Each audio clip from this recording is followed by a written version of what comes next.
Capítulo 14. Cornélio Fudge. Harry, Rony e Hermione sempre souberam que Hagrid tinha uma lamentável queda por criaturas grandes e monstruosas. Durante o primeiro ano em Hogwarts, ele tentara criar um dragão em sua casinha de madeira, e levaria muito tempo para os garotos esquecerem o gigantesco cachorro de 3 cabeças a que ele dera o nome de Fofo.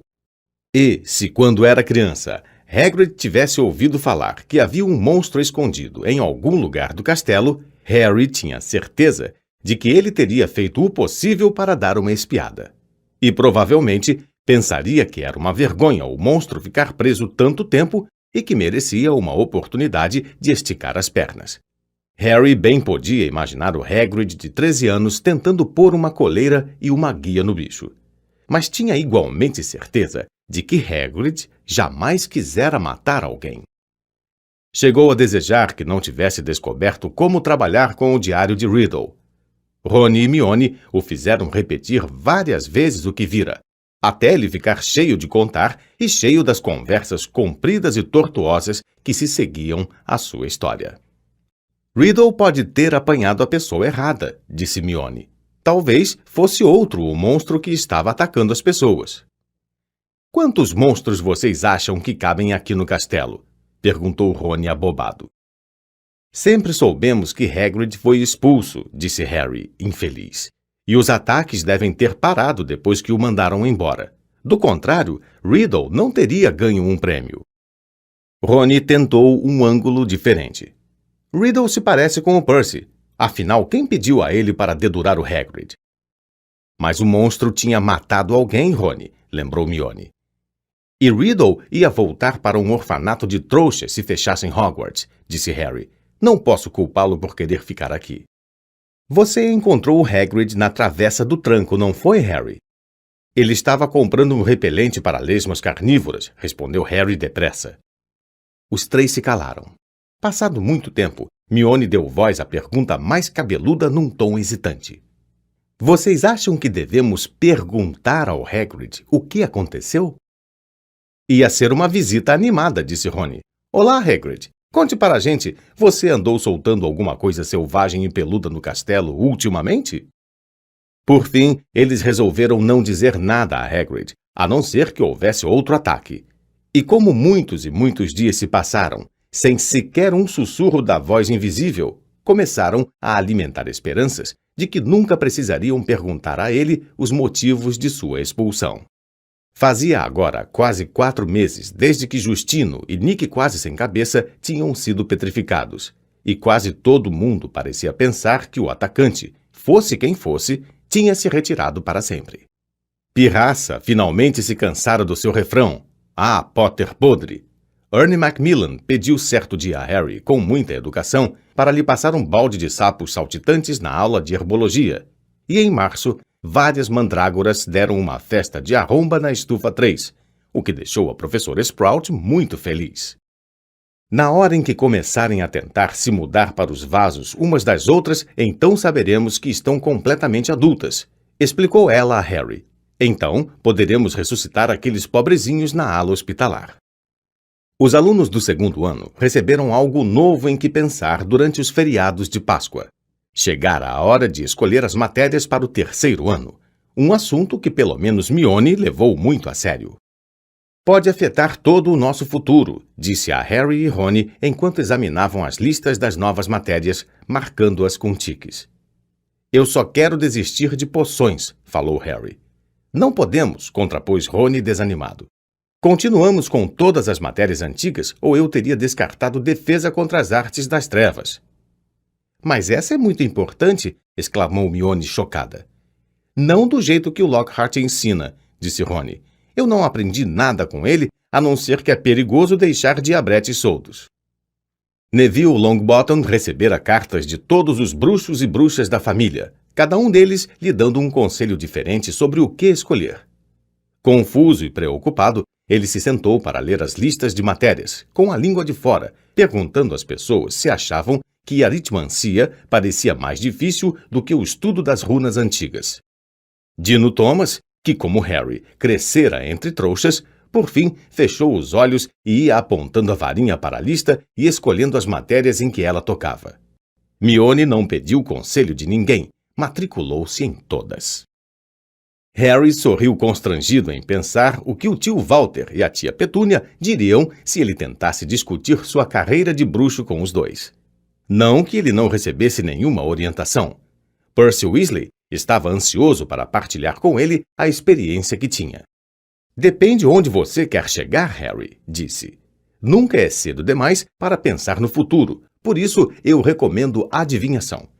As pessoas dizem que estudo dos trouxas é moleza e, pessoalmente, acho que os bruxos deviam ter uma compreensão total da comunidade não mágica, particularmente se estão pensando em trabalhar em contato com eles. Olhe só o meu pai, tem que tratar de assuntos dos trouxas o tempo todo.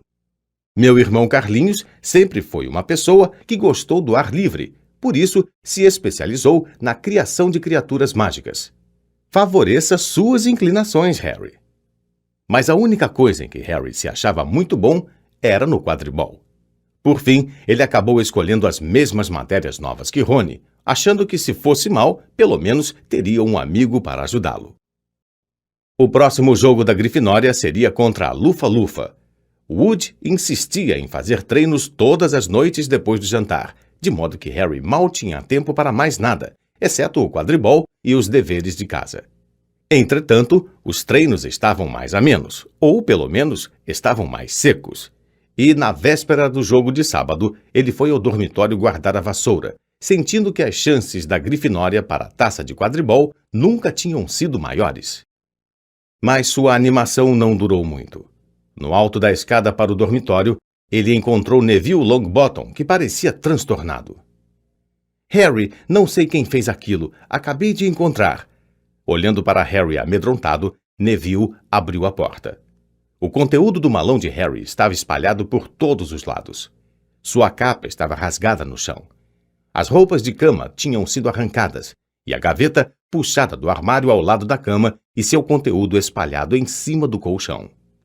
Harry aproximou-se da cama, boquiaberto, pisando em cima de umas páginas soltas de Viagens com Trasgos. Enquanto ele e Neville rearrumavam a cama, Rony, Dino e Simas entraram. Dino disse um palavrão em voz alta. — Que aconteceu, Harry? — Não faço ideia, disse Harry. Mas Rony examinava as vestes de Harry.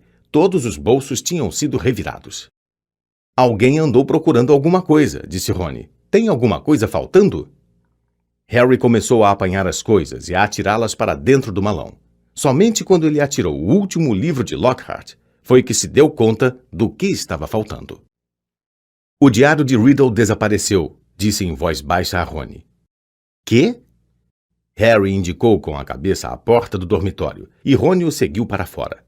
Juntos desceram correndo até a sala comunal da Grifinória, quase vazia àquela hora, e se reuniram a Hermione, que estava sentada sozinha, lendo um livro chamado Runas Antigas Sem Mistérios. Hermione ficou perplexa com as notícias.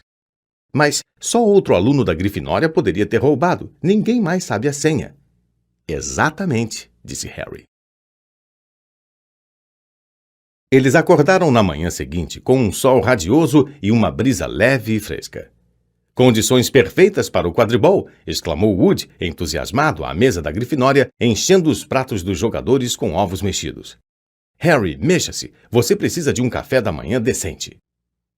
Harry estivera observando a mesa da Grifinória, cheia de alunos, imaginando se o novo dono do diário de Riddle estaria ali, bem diante dos seus olhos. Hermione andou insistindo que ele comunicasse o roubo, mas Harry não gostou da ideia. Teria que contar a um professor tudo o que sabia sobre o diário. E quantas pessoas sabiam por que Hagrid fora expulso há 50 anos? Não queria ser a pessoa a trazer tudo à tona de novo. Quando saiu do salão principal com Rony e Hermione para ir apanhar o equipamento de quadribol, mais uma preocupação muito séria se somou à sua lista crescente. Tinha acabado de pôr o pé na escadaria de mármore quando ouviu outra vez. Matar desta vez. Me deixe cortar. Estraçalhar. Ele deu um grito alto e Rony e Hermione saltaram para longe assustados. A voz, disse Harry, espiando por cima do ombro. Acabei de ouvi-la de novo. Vocês não ouviram? Rony sacudiu a cabeça, os olhos arregalados. Mione, porém, deu uma palmada na testa. Harry, acho que acabei de entender uma coisa. Tenho de ir até a biblioteca. E deixando os amigos, subiu as escadas correndo. Que é que ela entendeu? Perguntou Harry, distraído, ainda olhando à volta, tentando descobrir de onde vinha a voz. Muito mais do que eu, disse Rony, sacudindo a cabeça. Mas por que ela tem de ir à biblioteca? Porque é isso que Mione faz, disse Rony, sacudindo os ombros. Quando tiver uma dúvida, vá à biblioteca. Harry ficou parado, indeciso, tentando ouvir a voz novamente. Mas os alunos agora vinham saindo do salão principal às suas costas, falando alto, dirigindo-se à porta da frente a caminho do campo de quadribol. É melhor você ir andando, disse Rony. São quase 11 horas. O jogo. Harry correu até a torre da Grifinória, apanhou sua Nimbus 2000 e se juntou à multidão que atravessava os jardins. Mas sua cabeça continuava no castelo, com a voz invisível. E enquanto vestia o uniforme vermelho no vestiário, seu único consolo era que todo mundo estava lá fora para assistir ao jogo. Os times entraram em campo sob aplausos estrondosos. Olivia Wood decolou para um voo de aquecimento em volta das balizas. Madame Ruth lançou as bolas. Os jogadores da Lufa-Lufa, que jogavam de amarelo canário, estavam amontoados num bolinho, discutindo táticas de última hora. Harry ia montar a vassoura quando viu a professora McGonagall vir decidida em sua direção, quase correndo, com um enorme megafone púrpura na mão. O coração de Harry sofreu um baque violento. O jogo foi cancelado, a professora McGonagall anunciou pelo megafone, dirigindo-se ao estádio. Ouviram-se vaias e gritos. Olivia Wood, arrasado, pousou e correu para a professora sem desmontar da vassoura. Mas, professora, gritou, temos que jogar a taça, Grifinória. McGonagall não lhe deu atenção e continuou a falar pelo megafone. Todos os alunos devem se dirigir às salas comunais de suas casas, onde os diretores das casas darão maiores informações. O mais rápido que puderem, por favor. Então baixou o megafone e chamou Harry. Potter, acho que é melhor você vir comigo. Imaginando como é que ela poderia suspeitar dele desta vez, Harry viu Rony se separar da multidão que reclamava. Correu para os dois que já iam a caminho do castelo. Para a surpresa de Harry, a professora não fez objeção. Talvez seja melhor você vir também, Weasley. Alguns alunos que caminhavam perto deles reclamavam do cancelamento do jogo. Outros pareciam preocupados. Harry e Rony acompanharam a professora McGonagall de volta à escola e subiram a escadaria de mármore. Mas não foram levados à sala de ninguém desta vez. Vai ser um pouco chocante para vocês, disse a professora McGonagall, num tom surpreendentemente gentil quando se aproximavam da enfermaria. Houve mais um ataque duplo. As entranhas de Harry deram uma terrível cambalhota. A professora abriu a porta e ele e Rony entraram. Madame Pomfrey estava curvada sobre uma menina do 5º ano de cabelos longos e crespos. Harry reconheceu a aluna da Corvinal, a quem por acaso perguntaram onde ficava a sala da Sonserina. E na cama ao lado achava-se... Mione! Gemeu Rony. Mione estava deitada absolutamente imóvel, os olhos abertos e vidrados. Elas foram encontradas perto da biblioteca, disse a professora McGonagall. Suponho que nenhum dos dois tenha uma explicação para isto. Estava no chão ao lado delas. Segurava um pequeno espelho circular. Harry e Rony balançaram a cabeça, com os olhos fixos em Mione. Vou acompanhá-los de volta à torre da Grifinória, continuou a professora deprimida. Tenho mesmo que falar com os alunos. Todos os alunos devem voltar à sala comunal de suas casas até às 6 horas da tarde. Nenhum aluno deve sair dos dormitórios depois dessa hora. Um professor os acompanhará a cada aula. Nenhum aluno deve usar o banheiro a não ser escoltado por um professor. Todos os treinos e jogos de quadribol estão adiados. Não haverá mais atividades noturnas. Os alunos da Grifinória, aglomerados na sala comunal, ouviram a professora em silêncio. Ela enrolou o pergaminho que acabara de ler e disse com a voz um tanto embargada. Não preciso acrescentar que raramente me senti tão aflita. É provável que fechem a escola, a não ser que o autor desses ataques seja apanhado. Eu pediria a quem achar que talvez saiba alguma coisa que me procure. Foi ela sair um tanto desajeitada pelo buraco do retrato e os alunos começarem a falar imediatamente. São 2 alunos da Grifinória atacados, sem contar o nosso fantasma, um aluno da Corvinal e um da Lufa-Lufa, disse o amigo dos gêmeos Weasley, Lino Jordan, contando nos dedos. Será que nenhum professor reparou que os alunos da Sonserina não foram tocados? Não é óbvio que essa coisa toda está vindo da Sonserina? O herdeiro de Slytherin, o monstro da Sonserina, por que é que eles não mandam embora todo o pessoal da Sonserina? Vociferou ele, em meio a acenos de concordância e aplausos. Percy Weasley estava sentado em uma poltrona atrás de Lino, mas desta vez não parecia ansioso para dizer o que pensava. Parecia pálido e atordoado. Percy ficou em estado de choque, disse George a Harry baixinho. Aquela menina da Corvinal, Penelope Clearwater, é monitora. Acho que ele não pensou que o monstro se atrevesse a atacar um monitor. Mas Harry só estava ouvindo com metade da atenção. Não estava conseguindo se livrar da visão de Mione, deitada na cama de hospital, como se tivesse sido talhada em pedra. E se o culpado não fosse apanhado logo, o que o aguardava era uma vida com os Dursley. Tom Riddle entregara Hagrid porque teria que enfrentar um orfanato de trouxas se a escola fechasse. Harry agora sabia exatamente o que ele sentira. "Que é que vamos fazer?" perguntou Rony baixinho ao ouvido de Harry. "Você acha que eles suspeitam de Hagrid?" "Precisamos ir falar com ele", disse Harry decidindo-se. "Não posso acreditar que desta vez ele seja o culpado, mas se soltou o monstro da última vez, saberá como entrar na Câmara Secreta. E isto é um começo." "Mas McGonagall disse para ficarmos em nossa torre a não ser na hora das aulas." "Acho", disse Harry mais baixinho ainda, "que está na hora de tirar outra vez da mala a velha capa do meu pai." Harry herdara somente uma coisa do pai: uma longa capa de invisibilidade prateada. Era a única chance que tinham de sair escondidos da escola para visitar Hagrid sem ninguém ficar sabendo. Assim, foram se deitar na hora de costume. Esperaram até Neville, Dino e Simas pararem de discutir sobre a Câmara Secreta e irem finalmente dormir. Então se levantaram, vestiram-se outra vez e jogaram a capa por cima dos 2. A viagem pelos corredores escuros e desertos do castelo não foi um prazer. Harry, que perambulara pelo castelo à noite várias vezes antes, nunca os vira tão cheios depois do pôr do sol. Professores, monitores e fantasmas andavam pelos corredores aos pares, olhando tudo atentamente, à procura de alguma atividade em comum. A capa da invisibilidade não os impedia de fazer barulho, e houve um momento particularmente tenso em que Rony deu uma topada a poucos metros do lugar onde Snape estava montando guarda. Felizmente, Snape espirrou quase ao mesmo tempo que Rony xingou. Foi com alívio que chegaram às portas de entrada e as abriram devagarinho. Fazia uma noite clara e estrelada. Eles correram em direção às janelas iluminadas da casa de Hagrid e despiram a capa somente quando estavam à sua porta de entrada. Segundos depois de terem batido, Hagrid escancarou a porta. Eles deram de cara com um arco que o amigo apontava. Canino, o cão de caçar javalis, o acompanhava dando fortes latidos. "Ah!" exclamou ele baixando a arma e encarando os meninos. "Que é que vocês estão fazendo aqui?" "Para que é isso?"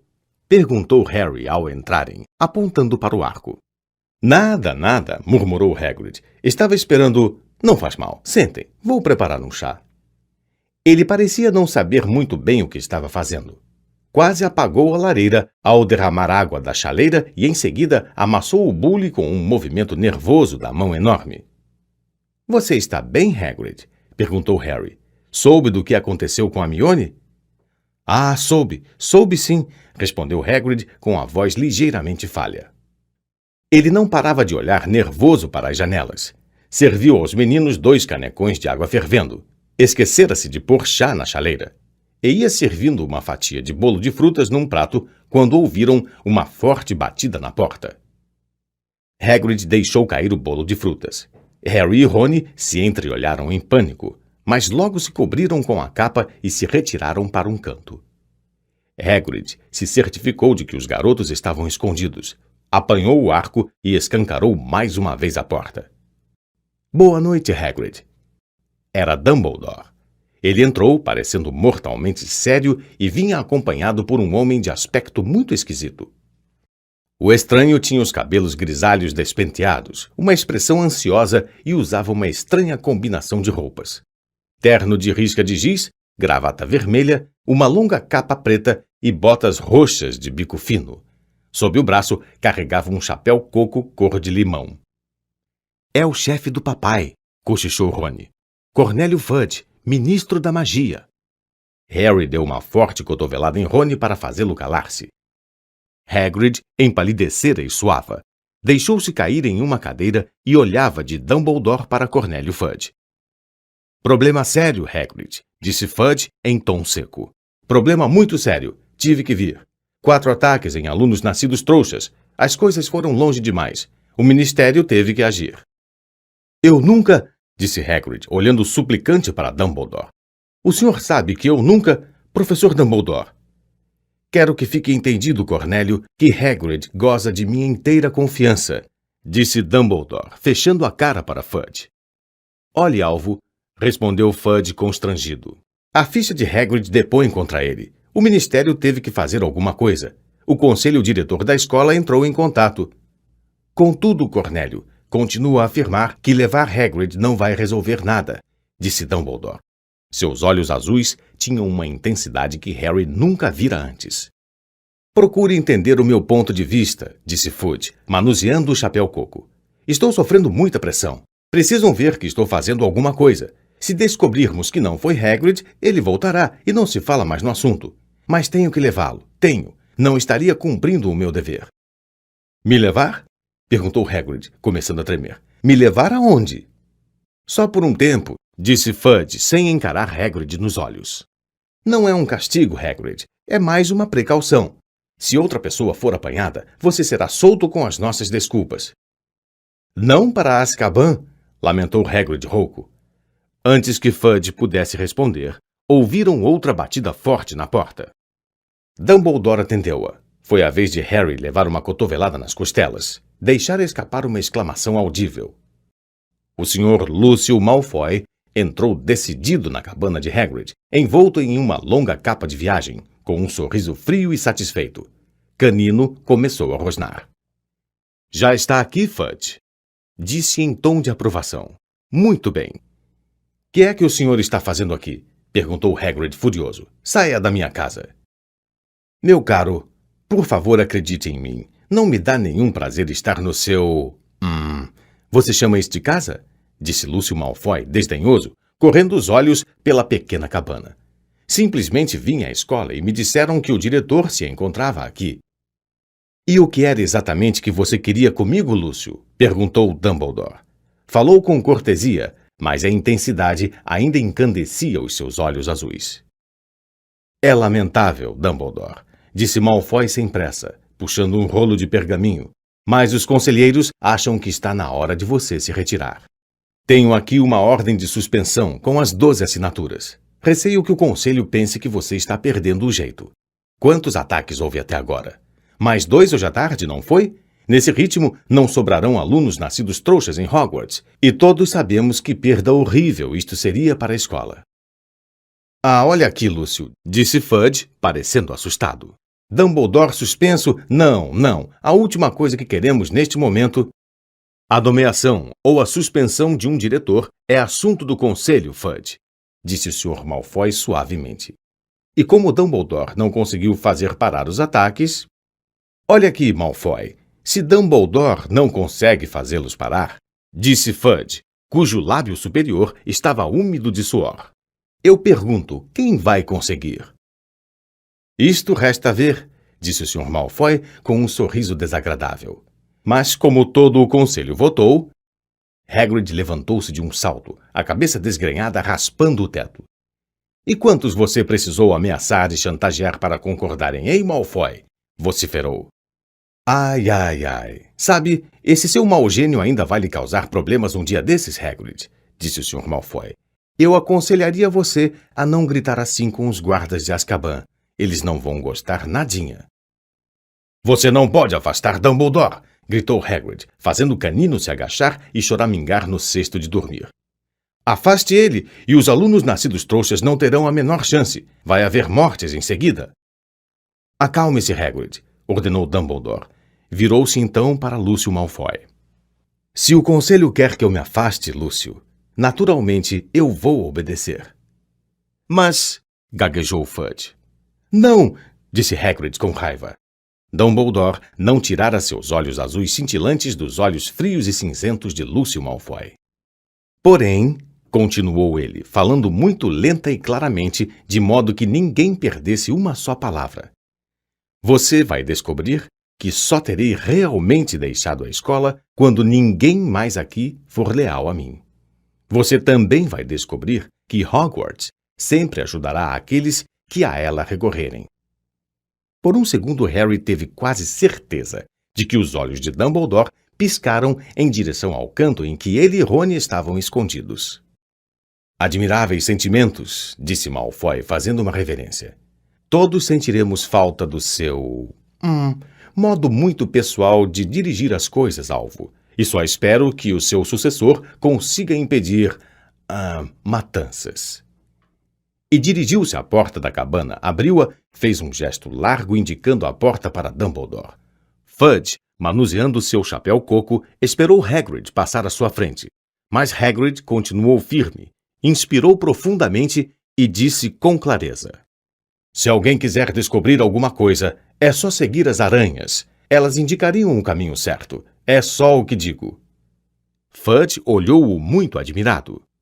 Tudo bem, estou indo, disse Hagrid, vestindo o casacão de pele de toupeira. Mas quando ia saindo para acompanhar Fudge, ele parou outra vez e disse em voz alta. Alguém vai ter que dar comida a Canino enquanto eu estiver fora. A porta se fechou com força e Rony tirou a capa da invisibilidade. Estamos enrascados agora, disse ele rouco. Dumbledore foi-se embora. Seria melhor que fechassem a escola hoje à noite. Com a saída dele, haverá um ataque por dia. Canino começou a uivar, arranhando a porta fechada.